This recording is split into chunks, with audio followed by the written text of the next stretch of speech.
Welcome back, you're watching Overdrive, and this week our focus is on entry-level sedans. You just saw Sirius checking out the Mahindra Verito and the Tata Manza. He's now ready with the next two contenders.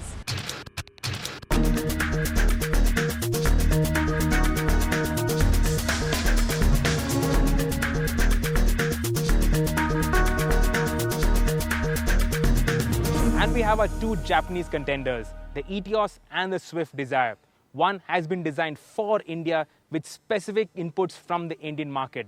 The other is a global product with a boot attached to it for India. Which wins? Let's find out. The Etios is not the prettiest car around, but in the context of this test, it is quite palatable. Though a typically safe and traditional Toyota design, it does not look like it had a boot stuck onto it as an afterthought. But for India and for our customers, it could certainly use a little more flair, especially since its resemblance to another car in this test draws unflattering comments.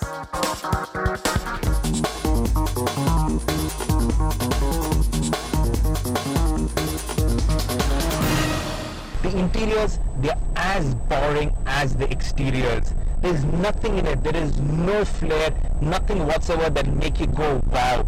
These light greys and blacks, they don't look or feel premium or rich. There's nothing wrong with the quality, mind you. We've had an Etios on long-term test in the Overdrive garage for over a year now. The petrol obviously, and nothing has fallen off in that.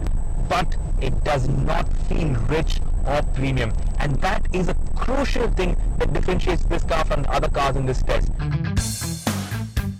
After the Verito and Manza, the Etios' 1.4-litre engine is a definite step up.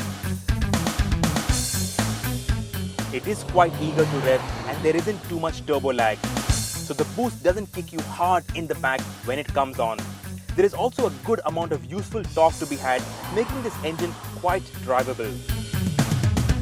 In fact, keep it above 1500, between 1500 and 2000 RPM, slot it into 5th gear, and it will be happy. It will stay there in 5th gear all day long. Enough grunt for overtaking, enough grunt for easy, relaxed highway cruising.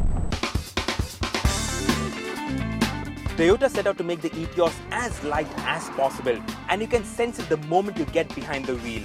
It is far easier to drive than the other two, with light steering making it easier to park, and when you want to get on with it, the Toyota is never anything but utterly poised and confidence-inspiring. And that's the thing about the Etios. Everything works together. The engine, the ride, the chassis, the space, everything works together for a purpose.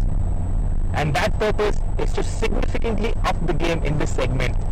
Compared to the Verito and the Manza, the Etios diesel is a significant step up. No two ways about it. I wish it was styled better. I wish it had more flair. But if I were in the segment to buy a small sedan, I would buy this.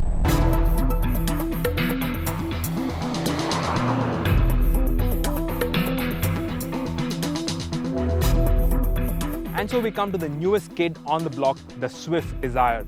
Now the big talking point about this car is its length. It is under 4 meters in length to take advantage of excise duty regulations. And that's why we thought the boot will look extremely odd. But look at it from the rear angle, and it actually looks pretty good. In fact, even from the rear 3/4 angle, it is a nice looking car. In fact, it looks much nicer than the old Dzire. It is only when you look at it dead on in profile that the short stubby boot looks a bit odd.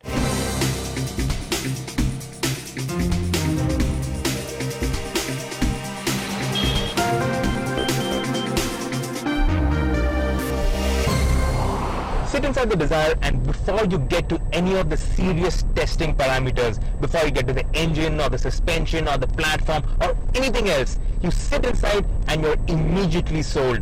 It is of course the same as the Swift, but it gets dual tone plastics, so it's got this beige and black, and that makes it look posher and more upmarket. Of course, these beige seats can get dirtier in our conditions, but really it gives the cabin a brighter air, makes it feel more roomy, makes it feel more upmarket. In fact, this cabin is so good, it is actually better than the Honda City and the Volkswagen Vento. And now that's saying something, because those cars are 2-3 lakh rupees more expensive than the Dzire. Those are premium sedans in this category, but the Dzire's cabin is better than those. The Dzire also uses Fiat's 1.3-litre oil burner, except that in this version, it has been tweaked and developed for years by Suzuki to make it the best engine in this segment. It is the same unit that does duty in the Swift and makes 75 PS of power, but it is eminently drivable, never runs out of power, and makes you want to push it to the limit every single time. What really baffles me is that the Dzire's engine is actually the same as the Manza's engine.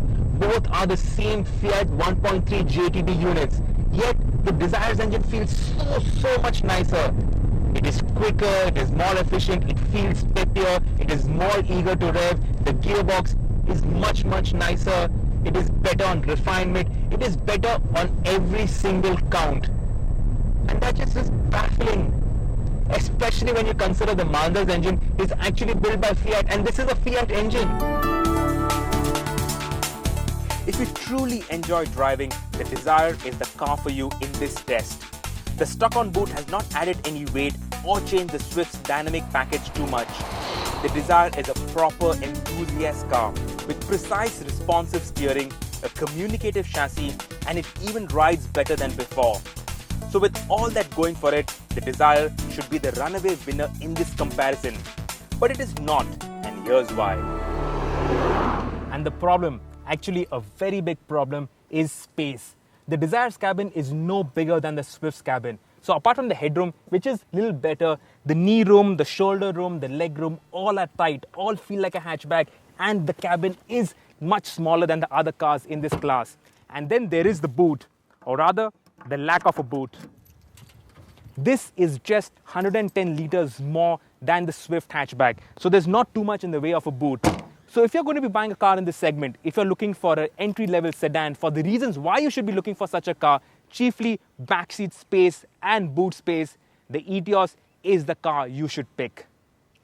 But in that said, the Dzire, it is still the best car in this segment.